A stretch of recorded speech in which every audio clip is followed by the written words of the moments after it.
الطاهرين واللعنة الدائمة على أعدائهم أجمعين من الآن إلى قيام يوم الدين.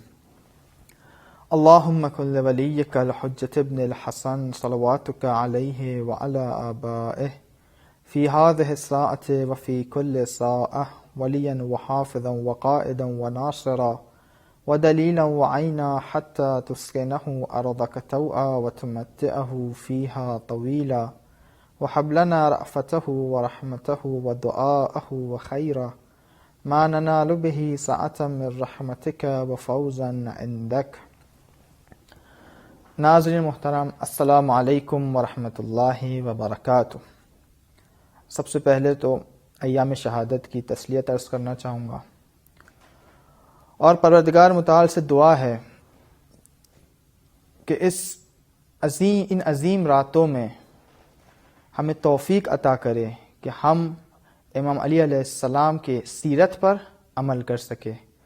اور گزارش ہے آپ لوگوں سے کہ امام علی علیہ السلام کی جو وصیتیں ہیں یا جو ان کی سیرت ہے قرآن کے سلسلے سے، اسے ضرور دیکھیے گا، اسے ضرور پڑھیے گا۔ وہ دوستان یا وہ ناظرین کے جو مہدوی سماج کی کلاسز میں ثبت نام کیا ہے، جنہوں نے انرول کیا ہے، ایڈمیشن لیا ہے، ان کی خدمت میں عرض ہو کہ آپ یہ کوڈ لکھ لیجئے، یادداشت کیجئے، تاکہ اٹینڈنس کے حوالے سے کوئی مشکل پیش نہ آئے۔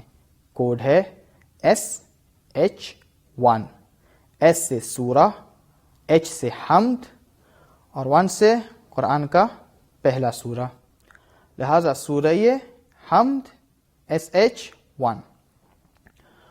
اور مناسبت بھی رکھتا ہے اس لیے کہ آج کا ہمارا موضوع ہے سورہ حمد کا ایک مختصر سا تعارف، کچھ تفسیر کے اینگلز اس کے اندر، کچھ معانی، اس لیے کہ قرآن جس طریقے سے گزشتہ جلسوں میں عرض ہوا، قرآن کا اصلی مقصد ہدایت ہے، اور ہدایت کا ایک لازمہ یہ ہے کہ ہم کم سے کم یہ تو سمجھے کہ ہم لوگ کیا پڑھ رہے ہیں۔ اور یہ چیز اور بھی ضروری ہو جاتی ہے جب ہم دیکھیں کہ پروردگار متعال نے ہم پر واجب قرار دیا ہے کہ ہم لوگ دن میں کم از کم 5 مرتبہ سورہ حمد کی تلاوت کریں۔ اب دیکھیں، آپ کو پتا ہوگا کہ پروردگار متعال جو واجب، مستحب، حرام، مکروہ، جو احکام ہیں 5 طریقے کے ہمارے پاس، اس کو واجب ہونے کی ایک وجہ یہ ہوتی ہے کہ انسان کے لیے اتنی مصلحت رکھتی تھی وہ چیز کہ پروردگار نے کہا کہ اسے ہونا ہے، یا وہ چیز جو حرام ہے اتنی بری ہے انسان کے لیے کہ پروردگار نے اس کو حرام قرار دیا تاکہ انسان اس سے نزدیک بھی نہ جائے۔ لہٰذا جب پروردگار متعال نے نماز کو واجب قرار دیا، قرآن پڑھنے کو واجب قرار نہیں دیا ہے، لیکن جب انسان نماز پڑھتا ہے تو اس کے اندر اس کی اگر نماز کو صحیح ہونا ہے تو سورہ حمد کی اسے تلاوت کرنی ہوگی۔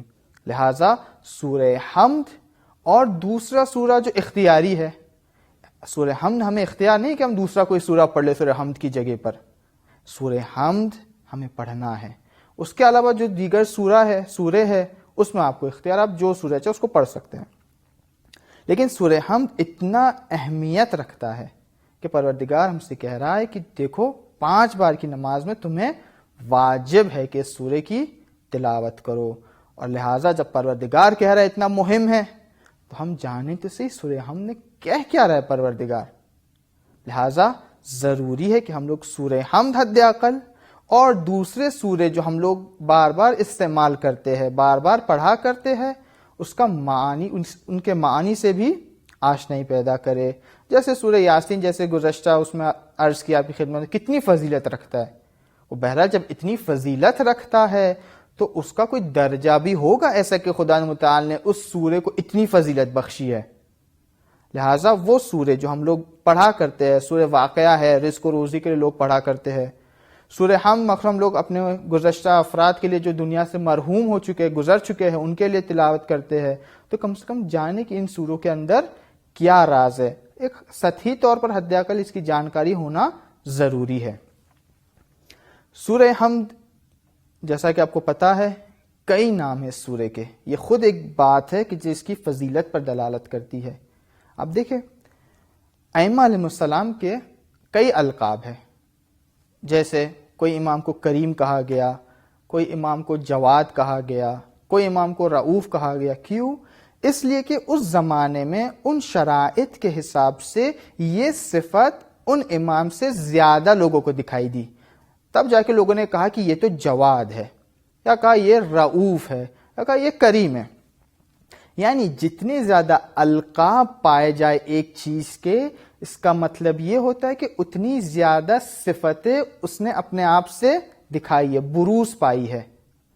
اور جب ہم کہتے ہیں سورہ حمد کی کئی اینگل سے اس کو جب دیکھا گیا, اس کی صفات کو, اس کی خواص کو, اس کی خاصیت کو, اس کے آثار کو, تو ہمیں ملتا ہے کہ 25 سے لے کر 32 نیمز جو ہے اس کے, 25 سے لے کر 32 نام اس کے لیے ہمیں روایتوں میں ملتے ہیں, جن کے مشہور نام حمد ہے, فاتحہ ہے, سبع المثانی ہے, شافی ہے, اس لیے کہ شفاعت کرتا ہے یہ قرآن, شفاعت کرتا بھی ہے, شفاعت دیتا بھی ہے.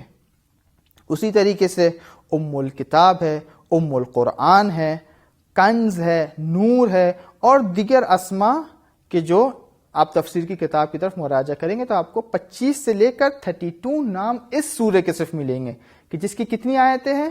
صرف 7. اور یہ 7 آیت بھی 2 بار نازل ہوئی ہے. ایک بار مکہ میں نازل ہوا یہ سورہ, اور ایک بار مدینہ میں. یہ خود اس کی تاکید اور ایمفسائز کر رہا ہے اس بات کو کہ دیکھو یہ سورہ مہم ہے, یہ سورہ کنز ہے, ایک خزانہ ہے. کنز مطلب خزانہ. ایک بار مکے میں نازل ہوا, ایک بار مدینے میں نازل ہوا, لیکن معمولاً مکی لکھا جاتا ہے اس لیے کہ پہلی بار جب نازل ہوا تھا تو یہ سورہ مکہ میں نازل ہوا تھا. اب ان فضائل کے علاوہ کہ جو واضح الفاظ میں روایت میں اس سورے کے لیے فضائل بیان کیے گئے ہیں, رسول خدا صلی اللہ علیہ وآلہ وسلم سے ملتا ہے کہ یہ سورہ شفیع ہے, یعنی شفاعت دیتا ہے. جب یہ شفاعت دیتا ہے تو کن مروضوں کی شفاعت دیتا ہے؟ پیغمبر فرماتے تمام مرض کی شفا دیتا ہے, ایکسپٹ الا موت کے. یعنی پیغمبر کے الفاظ ہے, فرماتے ہیں کہ اگر یہ سورہ یعنی سورہ فاتحہ کسی مریض کو شفا نہ دے سکے تو دنیا کی کوئی بھی دوا سے شفا نہیں دے سکتی ہے. اتنا پاورفل ہے یہ سورہ. حتیٰ چھٹے امام صادق علیہ السلام فرماتے ہیں کہ اگر اس سورے کو 70 بار 70 ٹائمز کسی مردے کے اوپر پڑھا جائے اور اگر وہ زندہ ہو جائے تو تعجب نہ کریے گا. اتنی قدرت ہے, اتنی عظمت ہے اس سورے کی پروردگار عالم کے نزدیک کہ اگر کوئی 70 بار اس سے مردے پر پڑھے تو مردہ بھی زندہ ہو جائے تو تعجب کی بات نہیں ہے. البتہ یہ بھی عرض کرتا چلوں کہ اس سورے کے پڑھنے کے آداب ہے کہ کس طریقے سے اسے پڑھا جائے تاکہ وہ آثار مل سکے, کہ جس کے بارے میں گفتگو کرنا میرے حد سے باہر ہے. بہرحال یہ احادیث سورہ فاتحۃ الکتاب کہ جس سے قرآن شروع ہوا ہے اس کے بارے میں, اور کئی فضائل ہے, لیکن بہرحال وقت تنگ ہے اور پورے سورے کا معنی بھی بیان کرنا ہے, لہٰذا باقی فضائل کو سکپ کرتے ہوئے آگے چلتے ہیں بسم اللہ الرحمن الرحیم کی طرف. سورے کی پہلی آیت بسم اللہ الرحمن الرحیم. اگر آپ نے دقت کیا ہو جو دوسرے سورے ہیں قرآن کے, سورہ قدر جیسے شروع کیسے ہوتا ہے؟ بسم اللہ الرحمن الرحیم انا انزلناہ فی لیلۃ القدر 1, آیت نمبر 1 وہاں پر ختم ہوتی ہے. یا سورہ توحید بسم اللہ الرحمن الرحیم قل هو اللہ احد 1, یہ آیت کب ختم ہوتی ہے؟ بسم اللہ کے علاوہ کچھ اور نیچے ہے آیت کے, پھر آیت نمبر 1 آتی ہے. لیکن سورہ فاتحہ یا سورہ حمد تنہا سورہ ہے کہ جس کی بسم اللہ الرحمن الرحیم ایک انڈیپینڈنٹ آیت ہے. یہ خود اس بات کو بتاتا ہے کہ یہ سورہ اسپیشل ہے, دوسروں کے جیسے یہ سورہ نہیں ہے. امیر کائنات فرماتے کہ جن کے ایام میں ہم لوگ سوگواری کر رہے ہیں اور عزاداری کر رہے ہیں, فرماتے ہیں پروردگار متعال کے اسرار ہے کہ جس کو خدا متعال نے قرآن میں رکھا ہے، اور قرآن کے بھی اسرار ہے، اور ان اسرار کو سورہ حمد میں رکھا ہے۔ سورہ حمد کے اسرار کو اگر جاننا ہو تو پورا کا پورا بسم اللہ الرحمن الرحیم میں ہے، اور اگر بسم اللہ کے اسرار کو جاننا ہو تو وہ تمام کے تمام بائے بسم اللہ میں ہیں، اور اگر وہاں تک پہنچنا ہو تو اس کے نقطے کے اسرار کو جاننا ہوگا۔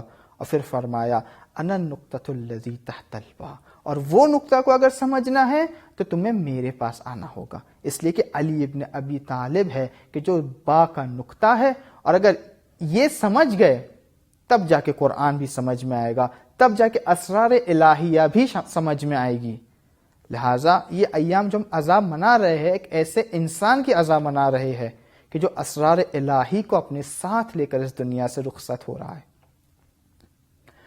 اور اس کی وجہ سے ہماری ذمہ داری اور بڑھ جاتی ہے، اس لیے کہ اب ہمیں وہاں تک پہنچنے کے لیے ڈبل محنت کرنی پڑے گی، بہت زیادہ مشقتیں کرنی پڑے گی۔ بسم اللہ الرحمن الرحیم یہ وہ آیت ہے کہ جو سورہ حمد کا آغاز اس سے ہو رہا ہے، بسم اللہ، شروع کرتا ہوں اللہ کے نام سے۔ اب خود بسم اللہ کی کئی فضیلتیں ہیں، آپ نے سنا ہوگا کہ اگر انسان کو، احادیث میں تاکید کی گئی ہے کہ انسان کوشش کرے اپنے ہر کام کو بسم اللہ الرحمن الرحیم سے شروع کرے۔ امام علی علیہ السلام فرماتے ہیں کل امر ذی بال لم یبدأ بسم اللہ فہو ابتر، یعنی کیا؟ ہر وہ کام جو مہم ہے، ہر وہ مہم کام کہ جس کے آغاز میں، کہ جس کو شروع نہ کیا جائے بسم اللہ الرحمن الرحیم سے، تو وہ ناقص ہے، ابتر ہے۔ یعنی کیا؟ کبھی تو اس طریقے سے معنی کیا جاتا ہے کہ آپ فرض کریں آپ جو کام شروع کر رہے ہیں اور بسم اللہ سے شروع نہیں کیا اس کام کو، تو نتیجے تک نہیں پہنچے گا، یہ ایک معنی ہے۔ دوسرا معنی کہ جو زیادہ ترجیح دی گئی ہے علماء کے ذریعے سے، وہ یہ ہے کہ اگر آپ کوئی کام کر رہے ہیں، ایک یہ رہتا ہے کہ انسان جب کوئی کام کرتا ہے تو بہترین طریقے سے اس کام کو انجام دیتا ہے۔ یعنی کیا؟ آپ رزق حلال کے لیے گھر سے نکلے، آپ مدرسے میں پڑھنے کے لیے گھر سے نکلے، آپ نے رزق حلال کمایا، گھر پر آئے، وہ آپ کو ثواب ملے گا اس کا اگر خدا کی خاطر ہو تو۔ رزق حلال کمانا خود ایک جہاد فی سبیل اللہ ہے، خود ثواب رکھتا ہے۔ اب آپ گئے، آپ لے کر آئے، آپ کو ثواب بھی ملا، لیکن اگر آپ اس کام کو کرنے سے پہلے بسم اللہ الرحمن الرحیم کہتے تو وہ ثواب کے جو اتم ہے، جو کامل ہے، جو جس کے ذریعے جو پروردگار متعال، آپ فرض کریں آپ کو اگر اس رزق کمانے کا 100% ملنے والا تھا ثواب، اور یہ رزق کمانے کے بعد اگر آپ کو 80% مل رہا ہے، تو اگر آپ بسم اللہ الرحمن الرحیم کہتے تو آپ کو پورا 100% ملتا۔ کیوں؟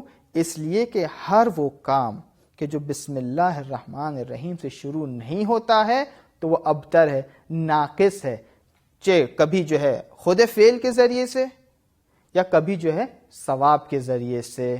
لہٰذا بہت اچھی عادت ہے اگر ہم اپنے اندر ایجاد کر سکے کہ ہر کام کو شروع کرنے سے پہلے کہے بسم اللہ الرحمن الرحیم۔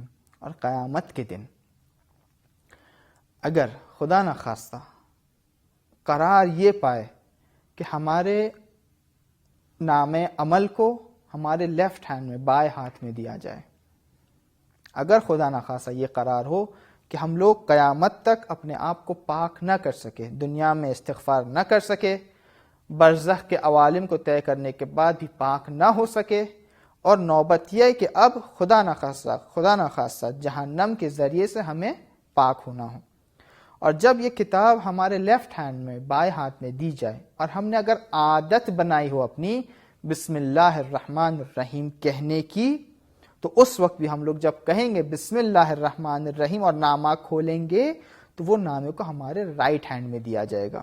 کیوں؟ اس لیے کہ پروردگار متعال کو حیا آتی ہے، پروردگار متعال حیا کرتا ہے ایسے بندے کو آتش جہنم میں ڈالے کہ جو شروع کرتا ہے پروردگار کے نام سے اور کون سے صفات سے؟ اس کی رحمانیت اور رحیمیت سے. یعنی اگر ہماری عادت بن جائے اس دنیا میں اور قیامت کے دن ہمارے نام اعمال کو لیفٹ ہینڈ میں دیا جانے والا ہو اور ہم بسم اللہ الرحمن الرحیم کے اوپر اتنا استقامت کی ہو دنیا میں کہ حتیٰ اس ٹائم پر نام اعمال کو کھولنے کے وقت بھی بسم اللہ الرحمن الرحیم کہے تو پروردگار متعال فرشتوں سے کہے گا اسے لیفٹ میں نہیں رائٹ ہینڈ میں دیا جائے، اس لیے کہ اب تک کہ جب تک کہ اس نے بسم اللہ نہیں کہا تھا وہ جہنم کا مستحق تھا، لیکن اب جب وہ مجھے اپنے رحمان اور رحیمیت سے پکار رہا ہے لہٰذا اس کا حق یہ بنتا ہے کہ اسے جنت میں ڈالا جائے. یا وہ واقعہ جو مشہور ہے آپ نے سنا ہوگا کہ ایک بار پیغمبر اکرم صلی اللہ علیہ وآلہ وسلم ایک قبرستان سے گزر رہے تھے اپنے اصحاب کے ساتھ. ایک قبر پر پہنچے تو پیغمبر نے کہا کہ اس قبر سے تیزی سے گزر جاتے ہیں. اصحاب گزر گئے، سمجھ گئے کہ شاید کوئی عذاب نازل ہو رہا ہوگا، لہٰذا فوراً آگے چلے گئے. واپس جب آ رہے تھے تب پیغمبر نے کہا کہ رکو یہاں پر، اس کے لیے سورہ فاتحہ پڑھو. پھر دیکھیں سورہ فاتحہ کی کتنی تاکید ہے کہ ہم لوگ جب اپنے گزشتگان کو بھی یاد کرتے ہیں تب بھی ہم سے کہا گیا کیا پڑھو؟ سورہ فاتحہ، اس لیے کہ تمہارے ساتھ ساتھ مردے کو بھی اس سے حیات ملتی ہے. بہرحال پیغمبر نے کہا کہ یہاں پر آہستہ رکو. اصحاب نے فرمایا یا رسول اللہ کیوں اس طریقے سے؟ تو پیغمبر نے فرمایا کہ جب ہم یہاں سے جا رہے تھے اس فرد کے اوپر عذاب نازل ہو رہا تھا، لیکن ہم لوگ جب گئے تو اس کا ایک بیٹا تھا، وہ ابھی ابھی قرآن پڑھنا سیکھ رہا ہے. تو اس کے معلم نے اس سے کہا کہ قرآن شروع کرتے وقت کہو بسم اللہ الرحمن الرحیم. تو اس نے بسم اللہ الرحمن الرحیم کہا، اور جب ہم واپس آ رہے تھے تو اس بسم اللہ کی برکت سے یہاں پر رحمت الہی نازل ہو رہی تھی. یعنی خداوند متعال کو حیا آئی کہ ایسے انسان کے، ایسے بچے کے باپ کو عذاب کرے کہ جس کا بچہ بسم اللہ الرحمن الرحیم کہہ رہا ہے، خداوند متعال کو رحمان الرحیم کے نام سے پکار رہا ہے.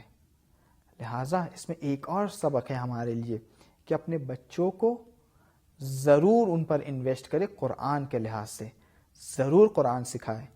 آپ کی خدمت میں عرض کیا تھا کہ کچھ لوگوں کے پروندے کتاب بند ہو جاتے مرنے کے بعد، الا 3 لوگوں کے، جس میں سے ایک وہ ہے کہ جس کے پاس ولد صالح ہو، صالح بچے ہو، صالح اولاد ہو. تو اگر آپ کے پاس ہے تو پروردگار سے مدد مانگے تاکہ آپ اس کی صحیح سے تربیت کر سکے اور قرآن اسے سکھا سکے. اس لیے کہ یہ ایک برا انویسٹمنٹ نہیں اپنے بچوں کو قرآن سکھانا. جہاں ہم اتنی مادیات سکھاتے اپنے بچے کو تاکہ بچے کی زندگی اچھی ہو جائے اور پتہ نہیں کل اٹھ کے بچہ آپ کو پوچھے گا بھی یا نہیں، لیکن قرآن ایسی چیز ہے کہ اگر جب بھی پڑھے گا اگر وہ آپ اس کو ثواب نہ دے پروردگار متعال اس کا اجر آپ کو ضرور عطا کرے گا. تو بہرحال بسم اللہ الرحمن الرحیم شروع کرتے ہیں کس چیز کو؟ آئے گا اللہ کے نام سے. اللہ کسے کہتے ہیں؟ جیسے آپ کو پتا ہوگا اللہ کی ذات ہم سے چھپی ہوئی، ہم کبھی بھی اللہ کی ذات کو کما حق ہو درک سمجھ نہیں سکتے ہیں. لہٰذا پروردگار متعال کو سمجھنا تو کس طریقے سے سمجھا جاتا ہے؟ اس کے اوصاف اور صفات کے ذریعے سے. یعنی ہم دیکھتے ہیں کہ خدا نے خلق کیا تو ہم کہتے ہیں خالق. ہم نے دیکھا خدا متعال رزق عطا کرتا ہے تو کہا رازق. اسی طریقے سے یا دوسرے صفات کے جو ائمہ علیہ السلام نے ہمیں بتائے ہیں، سکھائے ہیں، تو ہم ان اوصاف کے ذریعے سے پروردگار متعال کو پکارتے ہیں. گناہ کیے ہیں تو کہتے ہیں یا غفارو، یا ستار العیوب، یا رحمانو، یا رحیم. صحیح. اب اللہ کسے کہتے ہیں؟ جب یہ تمام اوصاف کہ جو مشہور 99 اوصاف پروردگار کے، جب یہ تمام اوصاف کو کمپریس کر دے، جمع کر دے ایک جگہ پر، تو اس لفظ کا نام ہے، اس کمپریس چیز کا نام ہے اللہ. یعنی جب آپ اللہ کہتے ہیں تو گویا آپ تمام ان اسما کو آواز دے رہے ہیں، پکار رہے ہیں. اسی لیے کہا اللہ کیا ہے؟ مستجمع جمیع صفات کمالہ و جلالہ. یعنی تمام صفات جو پروردگار کی ہے، جس کو کلاسیفائی کیا ہے صفت جلالہ اور جمالہ میں، اس کو جو ہے جمع کر دیا جائے تو بنتا ہے اللہ۔ تو بسم اللہ الرحمن الرحیم، الرحمن الرحیم انشاءاللہ سورہ حمد کی جو آیت ہے اس کے اندر آپ کی خدمت میں عرض کروں گا۔ بسم اللہ، شروع کرتے ہیں اللہ کے نام سے جو بڑا مہربان نہایت رحم والا ہے۔ اب کس چیز کو شروع کر رہے؟ دیکھیں قرآن کو تعلیم دیا ہے یا دیا گیا ہے، نازل کیا گیا ہے رسول خدا پر، صحیح؟ اب یہ قرآن جب نازل کیا گیا ہے اور خدا متعال کہہ رہا ہے کہ نماز میں سورہ حمد کو پڑھو، یعنی خدا متعال ہمیں بندگی کا طریقہ سکھا رہا ہے کہ ہر کام کرنے سے پہلے بسم اللہ کو، یعنی بسم اللہ شروع کرتے ہیں اللہ کے نام سے۔ کس چیز کو شروع کر رہے ہیں یہاں پر؟ تلاوت سورہ حمد کو یا نماز کو شروع کرتے ہیں، تلاوت سورہ حمد کو اللہ کے نام سے، تاکہ کوئی انسان یہ غرور میں نہ آ جائے کہ چلے ہم نے ارادہ کیا نماز پڑھنے کا، یہ تکبر نہ کرے کہ ہم اللہ کی عبادت کر رہے، نہیں، بلکہ یہ اللہ کا لطف ہے، فضل و کرم ہے کہ جس نے لطف کیا، عنایت کی کہ اب ہم اسی کے نام سے اس کی سورہ کی تلاوت کو شروع کر رہے ہیں۔ لہذا بسم اللہ الرحمن الرحیم، شروع کرتے ہیں تلاوت سورہ حمد اللہ کے نام سے کہ جو بڑا مہربان نہایت رحم والا ہے۔ الحمد للہ رب العالمین۔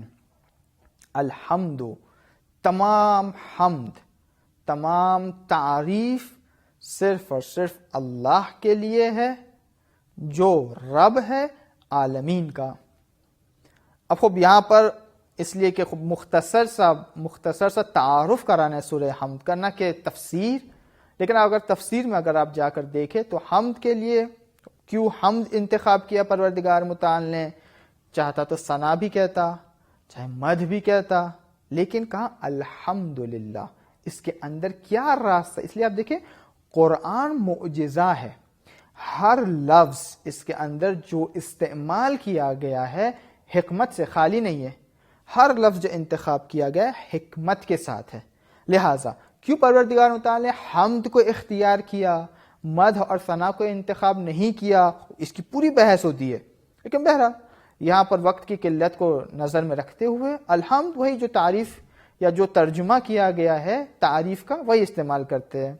الحمد، تمام حمد، خود حتیٰ یہ الف لام جو آیا الحمد کے اوپر، اس کے بارے میں بڑی گفتگو ہوتی کہ یہ الف لام کون سا الف لام ہے، اس کا کیا معنی ہے، لیکن بہرحال معنی جو مشہور ترجمے ہے اس کے اندر یہ الحمد، تمام تر حمد صرف اور صرف اللہ کے لیے ہے کہ جو رب ہے عالمین کا۔ رب اسے کہتے ہیں کہ جو پرورش دیتا ہے۔ اب جب پروردگار پرورش دے رہا ہے اور یہ ہمیں بار بار دن میں 5 بار کہنے کا حکم دے رہا ہے کہ دیکھو تم بار بار کہو رب العالمین، یعنی وہ پرورش دینے والا ہے عالمین کا۔ یعنی کیا؟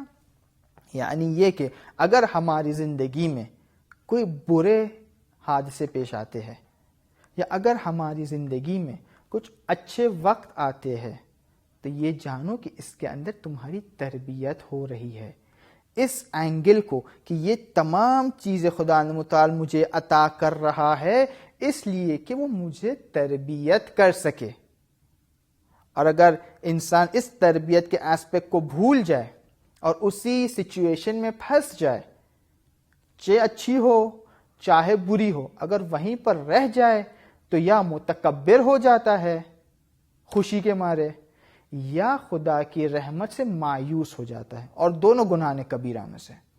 لہٰذا 5 بار کہا کہ دیکھو کم سے کم 5 بار یہ بات تکرار کرتے رہو کہ تمام حمد رب عالمین کا۔ عالمین کیا ہے؟ عالمین بھی عالمین شامل ہوتا ہے انسان کو اور غیر انسان کو، یعنی ما سوی اللہ، خدا کے علاوہ جتنی بھی چیزیں ہیں تمام تر عالمین میں شامل ہوتی ہے۔ لہٰذا آپ دیکھیں الحمدللہ رب العالمین پورے عالم کی تربیت کرنے والا پروردگار ہے، اور پورا عالم ما سوی اللہ ایک حقیقت کی طرف حرکت کر رہا ہے کہ جو کہاں سے تربیت ہو رہا ہے؟ پروردگار متعال کی جانب سے. الحمدللہ رب العالمین الرحمن الرحیم، کہ جو مہربان ہے اور نہایت رحم والا ہے. اب معمولاً کئی بار سوال پیش آتا ہے کہ جب پروردگار متعال نے اس دنیا کو مؤمنین کے لیے بنایا ہے تو کیوں کافروں کو رزق دے رہا ہے؟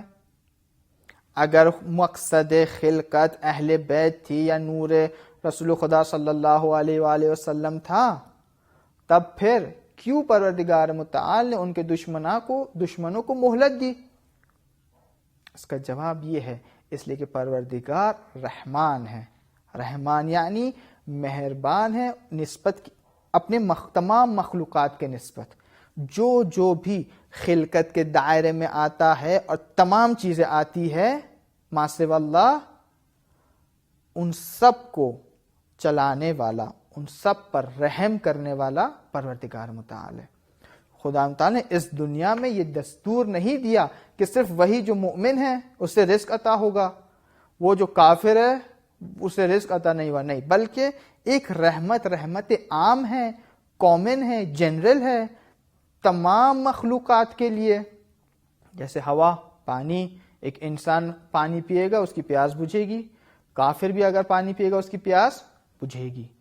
اگر کوئی انسان کو خدا نخواستہ مارے گا تو اسے لگے گا، اگر مومن ہو، کافر تبھی اسے اسی حساب سے لگے گا. لہٰذا ان چیزوں میں جو قانون کی جو خلقت کی جنرل چیز ہے اس کے اندر کوئی بھی ڈسٹنکشن نہیں ہے کہ مومن کو فضیلت دے دے کافر کے اوپر. رحمان مطلب مہربان ہے، مومن، کافر، مشرک سب کے نسبت.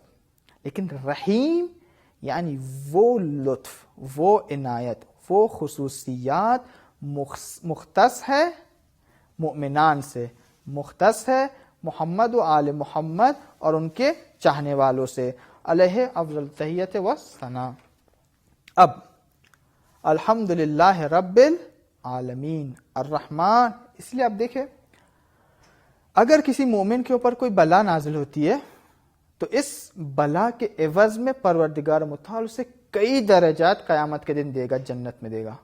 یہ رحیمیت ہے پروردگار کی، لیکن کافر کو نہیں دے گا.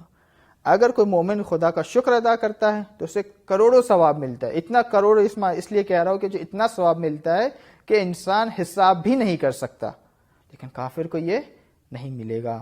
تو یہ رحیمیت پروردگار ہے. لیکن ہاں وہ چیز جو کامن ہے، کھانا پینا، اتنا سانس لینا، آکسیجن آزاد ہے مومن کے لیے بھی کافر کے لیے بھی، یہ دونوں استفادہ کر سکتے. تو رحمان رحیم. بسم اللہ الرحمن الرحیم. الحمدللہ رب العالمین الرحمن الرحیم مالک یوم الدین. ایک اور چیز جو آپ خدمت عرض کرنی ہے کہ جب بنا تھی، پروردگار متعال نے اس خلقت کو، اس عالمین کو تربیت کر رہا ہے. تربیت جیسے آپ کو بتایا خدا کے کئی اوصاف ہیں. کبھی تربیت رحمانیت سے ہو سکتی ہے، کبھی رحیمیت سے ہو سکتی ہے، کبھی جباریت سے بھی ہو سکتی ہے. یعنی کیا؟ یعنی آپ دیکھیں اگر آپ کسی کو تربیت کرنا چاہیں تو آپ کے پاس دو راستے ہیں. یا آپ اپنے بچے سے کہیں فار ایگزامپل یہ کرو، نہیں کرو گے تو خدا نخواستہ بہت برا ہوگا تمہارے لیے.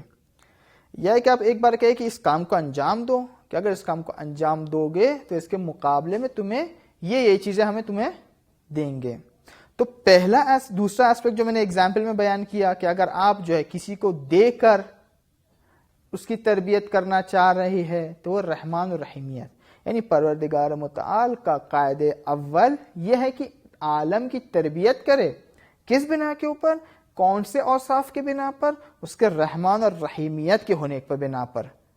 لیکن اس کا مطلب یہ نہیں کہ انسان مغرور ہو جائے اور اتنی رحمت و رحیمیت پروردگار سے اتنا امیدوار ہو جائے کہ اپنی حد کو پار کر کے تجاوز کرنے لگے، یعنی گناہوں میں مبتلا ہو جائے، یہ کہہ کے کہ خدا تو غفور و رحیم ہے، سارے گناہوں کو معاف کر دے گا، لہٰذا فوراً کا مالک یوم الدین. یہ وہی خدا کے جو رحمان رحیم ہے وہ مالک یوم الدین بھی ہے، قیامت بھی اس کے اختیار میں ہے. یعنی فَمَن يَعْمَلْ مِثْقَالَ ذَرَّةٍ خَيْرًا يَرَهُ، جس طریقے سے اچھا کام کا نتیجہ قیامت میں دیکھے گا اسی طریقے سے فَمَن يَعْمَلْ مِثْقَالَ ذَرَّةٍ شَرًّا يَرَهُ، جو برا کرے گا وہ بھی دیکھے گا۔ لہٰذا جب پروردگار متعال رحمان اور رحیم ہے، ساتھ میں مالک یوم الدین بھی ہے۔ آپ نے وہ مشہور واقعہ سنا ہوگا کہ ایک عورت آتی ہے امام کے پاس اور عرض کرتی ہے کہ ابن رسول اللہ، میرا شوہر شراب پیتا ہے اور میں چاہتی ہوں کہ نہ پیو، میں اس سے بار بار کہتی ہوں کہ قیامت ہے، خدا ہے، لیکن وہ کہتا ہے خدا تو ہے لیکن خدا کیا ہے؟ غفور و رحیم ہے۔ پینے سے پہلے میں بسم اللہ الرحمن الرحیم کہتا ہوں، اللہ کو یاد کرتا ہوں، اس کے رحمان و رحیمیت کو یاد کرتا ہوں، تب پھر کیسے مجھے عذاب کرے گا؟ تو امام نے فرمایا کہ جب اگلی بار وہ شراب پینے جائے اور بسم اللہ الرحمن الرحیم کہے تو تو اس سے کہنا بسم اللہ الجبار، یعنی شروع کرو اللہ کے نام سے کہ جو سخت انتقام، اس معنی میں کہ جب تم کوئی برا عمل کرتے ہو تو سخت طور سے اس کا نتیجہ بھی تمہیں دے گا۔ وہ صرف خدا، وہی خدا کے جو رحمان اور رحیم ہے، وہی خدا جبار اور عادل بھی ہے۔ یعنی اگر کوئی خدا نہ خواستہ برا کام انجام دیتا ہے تو جس طریقے سے پروردگار متعال اس کے گناہوں کو معاف کر سکتا ہے اس وقت تک کہ جب وہ تجری کی حالت میں نہ چلا جائے، کہ اب انسان اتنا مغرور ہو جائے اور کہے کہ جو مجھے کرنا ہے میں کروں گا، جو گناہ کرنا ہے اس میں مبتلا ہو جاؤں گا، اس لیے کہ پروردگار رحمان الرحیم ہے۔ نہیں، اس لیے کہ وہی پروردگار جبار اور عادل بھی ہے، عدالت سے کام لینے والا ہے۔ لہذا مالک یوم الدین، اب پھر یہاں پر ایک گفتگو ہوتی ہے کہ پروردگار متعال نے کیوں مالک یوم الدین کہا؟ حالی کہ یوم الدین قیامت کے دن کا ایک نام ہے یوم الدین۔ مالک یوم الدین یعنی قیامت کے دن کا مالک۔ سوال ہوتا ہے پروردگار متعال تو سب چیزوں کا مالک ہے، تو کیوں اس کو خاص طور پر ذکر کیا ہے کہ میں مالک ہوں یوم الدین کا؟ اس کے اندر پھر ایک مفصل سی بحث، لیکن ایک خلاصہ بیان کرتے ہوئے، اس لیے کہ پورے سورہ کو ختم کرنا ہے، ایک خلاصہ۔ پروردگار متعال کے لطف و کرم سے اس نے اس دنیا میں ہم لوگوں کو توفیق دی یا ہم لوگ پر عنایت کیا، لطف کیا کہ ہم اس کی صفت مالکیت میں سے کچھ ٹائم کے لیے صفت کو رکھ سکے۔ یعنی کیا؟ یعنی یہ کہ پروردگار متعال نے ہم لوگوں کو اس دنیا میں اعتبار دیا کہ تم کچھ چیزوں کے مالک کچھ ٹائم تک بن سکتے ہو، اور جب وہ ٹائم ختم ہو جائے گا تو تمہاری مالکیت بھی ٹرانسفر ہو جائے گی۔ مالکیت حقیقی پروردگار متعال کی ہے، اس دنیا میں ہو یا قیامت کے دن پہ فرق نہیں کرتا ہے۔ خدا مالک ہے کل مخلوق کا، جو وہ چیز جو خلق ہوئی ہے سب چیز کا مالک خدا ہے، لیکن مالک اس دنیا میں ٹیمپریری کچھ ٹائم کے لیے اس نے یہ اجازت دی کہ اس کے بندگان مالک کچھ چیزوں کے بن سکے، اور پھر اس مدت کے بعد یہ مالکیت پھر سے ٹرانسفر ہو جائے گی، یا اس بیچ دے وہ چیز کو، یا جو اس کے وراث میں تقسیم ہو جائے گی۔ لیکن قیامت کے دن صرف اور صرف مالکیت جو باقی رہے گی وہ ہے پروردگار متعال کی۔ لہٰذا آپ دیکھیں قیامت کے دن ماں اپنے بچوں کو چھوڑ کر چلی جائے گی، بھائی بھائی سے فرار کرے گا۔ کیوں؟ اس لیے کہ وہاں پر کوئی کسی کو نہیں پہچانے گا، پہچانے گا تو صحیح لیکن کسی کے سامنے ظاہر ہونا نہیں چاہے گا، اور وہاں پر صرف ایک چیز جو سب کے ذہنوں کو مشغول کیے رہے گی وہ یہ ہے کہ آج حساب و کتاب مالک حقیقی کے ہاتھ میں ہے، مالک یوم الدین، ایاک نعبد و ایاک نستعین، کہ اے پروردگار کہ جو مالک یوم الدین ہے، ہم صرف اور صرف تیری عبادت کرتے ہیں اور صرف تجھی سے مدد چاہتے ہیں۔ یہاں پہ ایک لطیف جملہ جو انشاءاللہ کہ پہنچا سکوں۔ اب دیکھیں سورہ حمد پروردگار متعال ہمیں سکھا رہا ہے کس طریقے سے گفتگو کرے۔ نماز کیا ہے؟ بندے اور خدا کے درمیان کے رابطے کا نام ہے نماز۔ پروردگار متعال ہمیں سکھا رہا ہے کس طریقے سے گفتگو کرے۔ جب بسم اللہ الرحمن الرحیم شروع ہوا، آغاز ہوا سورہ، تو پروردگار بتا انسان تو اتنا نیچے تھا، اتنے درجے کے لحاظ سے پست تھا کہ جب مجھے خطاب کر رہا ہے تو تھرڈ پرسن خطاب کر رہا ہے۔ تمام تعریف ہے اس خدا کے لیے، للہ رب العالمین، تمام تعریف ہے اللہ کے لیے کہ جو رحمان ہے، رحیم ہے، مالک یوم الدین۔ لیکن جیسے ہی یہ فریز کو یا یہ اس فیز کو, اس سچویشن کو تم آگے بڑھتے, جیسے تم ہماری حمد کرنے لگتے ہو ویسے میں تمہیں اتنا نزدیک کر لیتا ہوں اپنے سے کہ اب تم مجھے سیکنڈ پرسن کر کے ایڈریس کرتے ہو کہ ایاک نعبد, کہ ہم تیری عبادت کر رہے ہیں, ایاک نستعین, اور تجھ ہی سے مدد مانگتے ہیں. یعنی عبادت بھی صرف اور صرف پروردگار. یہ ایاک جو پہلے آیا ہے نعبدو سے, خوب یہ ادبی گفتگو ہے کہ زیادہ اس کے اندر معطل نہیں ہونا ہے, صرف یہ کہ ایاک جو پہلے آیا ہے یہ اس بات کو دکھاتا ہے کہ پروردگارا ہم صرف اور صرف تیری عبادت کرتے ہیں, صرف اور صرف تجھی سے مدد چاہتے ہیں. آئیے ہم اپنا خود کا جائزہ لیں کہ آیا واقعاً اسی طریقے سے ہے, یہ ہماری امیدیں اس پر اور اس پر, فلاں مالدار پر, فلاں پوزیشن پہ, اس پر ٹکی ہوئی ہے. اس کا مطلب یہ نہیں ہے کہ ہم لوگ دوسروں سے مدد نہ لیں, لیکن مدد لینے کے طریقے ہوتے ہیں, توکل ہوتا ہے, ابتدا میں خدا سے چاہنا کہ اے پروردگار اگر تو میری مدد کرے گا تو ظالم کے قلب بھی نرم ہو سکتے ہیں.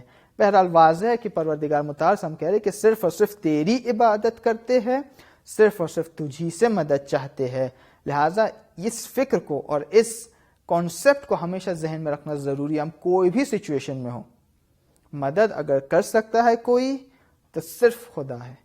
اگر کوئی شے عبادت کے لائق ہے تو صرف اللہ تبارک و تعالیٰ. عبادت کے کئی مراحل ہے, شاید ابتدائے امر میں ہم یہ نہ کہیں کہ ہم جو ہے کسی اور کی عبادت کرتے ہیں, لیکن بہرحال اگر آپ شرک خفی وغیرہ میں آپ جائیں کہ جس کی بحث بہت طولانی ہے, تو وہاں پر ہمیں یہ پتہ چلے گا کہ اکثر بہت سے لوگ شرک خفی میں مبتلا ہے. بہرحال ایک الگ بحث ہے. اہدنا الصراط المستقیم, سلیقہ دعا یہ ہے کہ پروردگار کی پہلے حمد ثنا ہو, پھر اپنی عاجزی کا اظہار ہو, اور پھر دعا ہو. اور یہی مراحل سورہ حمد بھی طے کرتے آ رہے ہیں. پہلے حمد کیا, پھر اپنی ناتوانی کا, اپنے عجز کا اظہار کیا, اور پھر دعا مانگ رہے اہدنا الصراط المستقیم, کہ ہمیں صراط مستقیم یعنی سیدھے راستے پر ہدایت کر. اس کا مطلب کیا کہ ہم ہدایت پر نہیں ہیں؟ نہیں, اس کا مطلب یہ نہیں ہے. اب دیکھیں ایک بلب کو اگر الیکٹریسٹی سے لگائے تو جب تک کہ کنیکٹڈ ہے تب تک جل رہی ہے.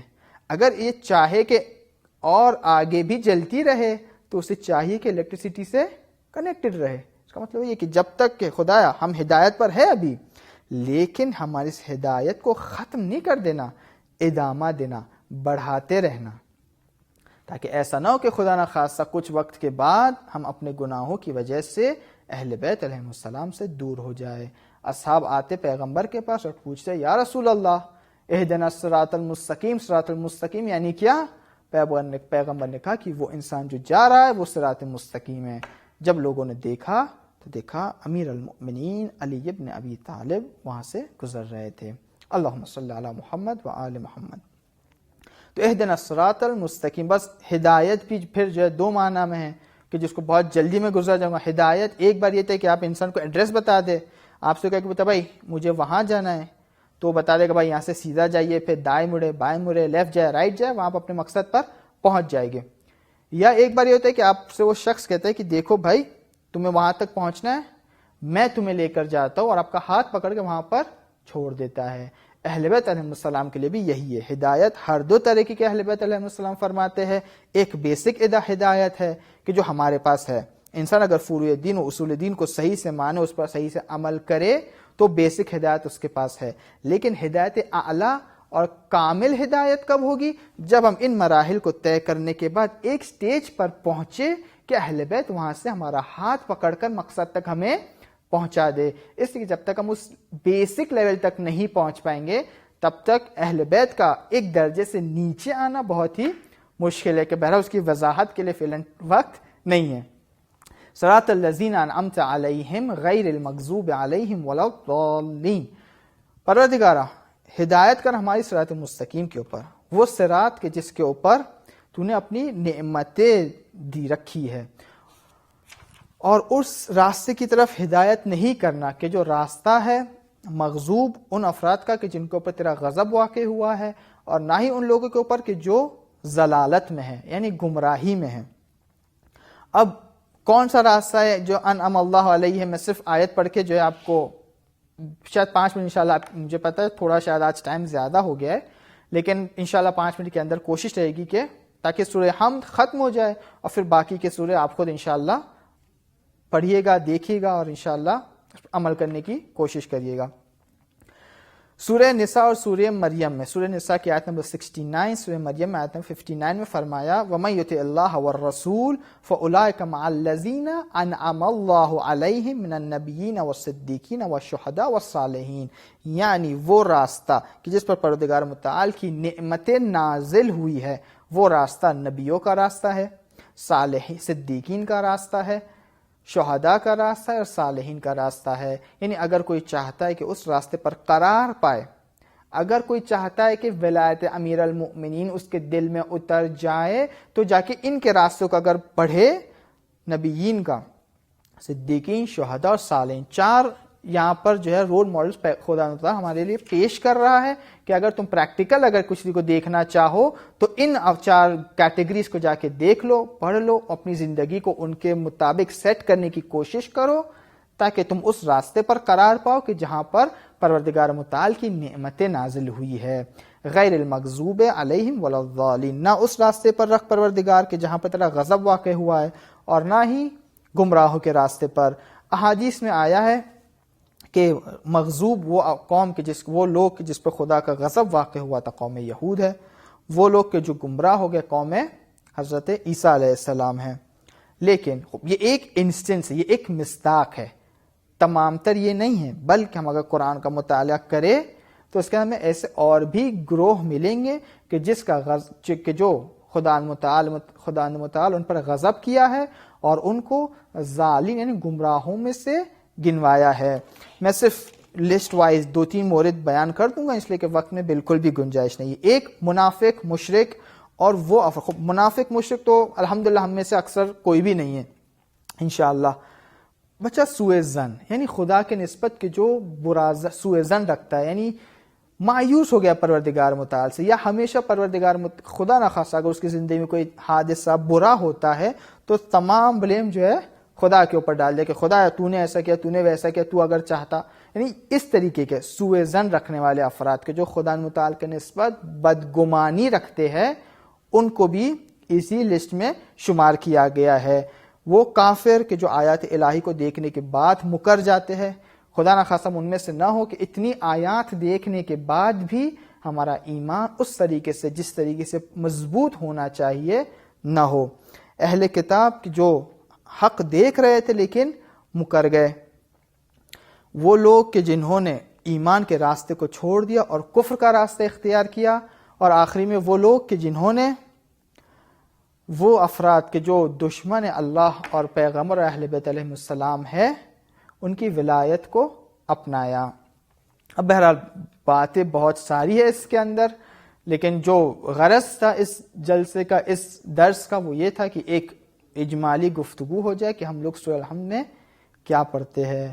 پروردگار متعال سے دعا ہے کہ ان عظیم راتوں میں ہمیں توفیق دے کہ ہم اپنا رابطہ قرآن سے صحیح کر سکے، ہمیں توفیق دے کہ ہم یہ عزم لے سکے، یہ ڈٹرمنڈ ہو جائے کہ انشاءاللہ کوشش کرے کہ قرآن کو زیادہ سے زیادہ تلاوت کرے۔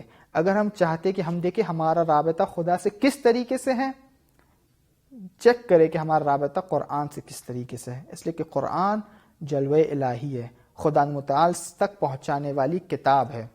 اسی طریقے سے دعا ہے کہ پروردگار متعال ان راتوں میں ہر وہ چیز کہ جو اپنے محبوب بندوں کو عطا کیے اسے ہمیں بھی عطا فرما۔